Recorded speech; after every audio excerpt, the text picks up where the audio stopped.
Nah, saya datang kemari ini saya mau bahagia. Kan kita udah lansia kan. Perasaan itu kan misalnya ntar ada seneng, ada yang nggak seneng. Ya itu ya. Nah itu Asmen selalu bilang nanti kita pegang itu bahagianya itu terus itu pertahankan. Kebahagiaan yang belum muncul harus kita munculkan. Kebahagiaan yang sudah muncul harus kita kembangkan. Ini yang harus kita ingat-ingat terus. Dikembangkan pakai 6R.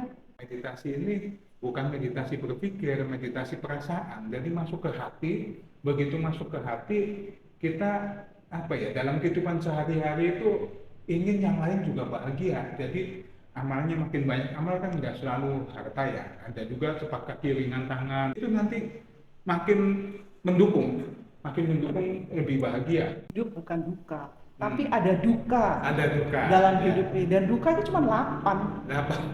Lahir, sakit, tua, mati, keinginan tidak tercapai, ditinggal orang yang kita cintai, duka, bersama dengan orang yang kita tidak sukai, itu duka.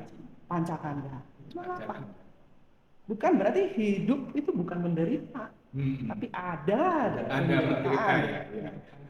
Terus kalau soal meta jangan hanya di meditasi, dipraktekin ya. Coba kita lebih banyak berbuat baik, misalnya berbagi atau itu nanti kita berasa ketika melakukan itu kita berbunga-bunga nggak, kayak bahagia nggak? Itu baru kelihatan apa meta kita keluar atau enggak. Kalau saya pribadi sih gitu. Ketika melakukan itu kok saya merasa kayak tiba-tiba kayak bisa senyum sendiri, ketawa sendiri, happy sendiri. Saya nggak tahu itu dari mana gitu. Padahal kan dulu juga sering mempraktekkan hal itu.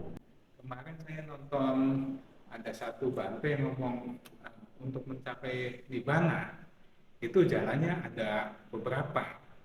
Tapi yang paling cepat itu vipassana dan samatha jalan bareng.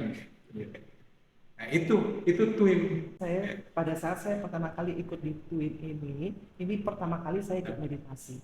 Jadi karena itu ya seperti yang Bante selalu katakan, gelas harus kosong, dan kebetulan pada saya ikut ini gelas saya kosong, jadi saya isi dengan twin. Beruntung Ya. Setelah saya belajar twin, saya dipaksa untuk tersenyum, harus mengangkat sedikit ininya.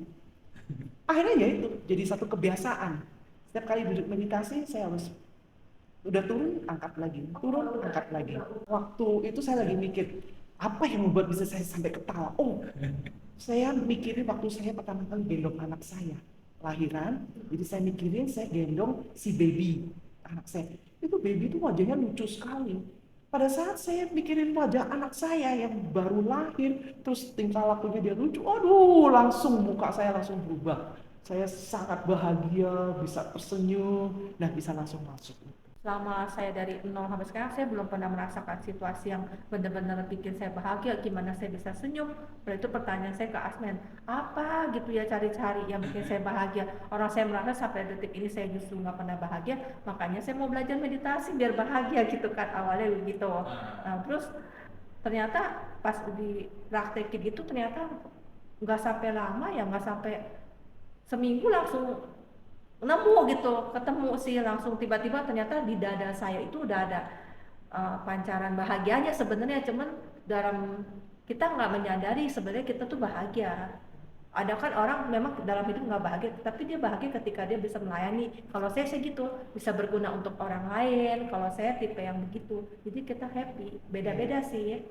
Dulunya kita menjadi pribadi yang kurang menyenangkan bagi saya. Dulu tipe yang tidak menyenangkan sama sekali, sekarang berubah menjadi tipe yang lebih menyenangkan. Lebih bisa menerima keadaan, lebih tidak khawatir, lebih tidak takut. Nah, itu banyak perubahan-perubahan yang terjadi. Ini yang harusnya kita berasa setelah mengikuti meditasi ini. Teman saya nggak bisa bahagia sama sekali, yang saya pahami nggak bisa. Jadi mungkin nanti dipancingnya pakai Mr. Bean aja.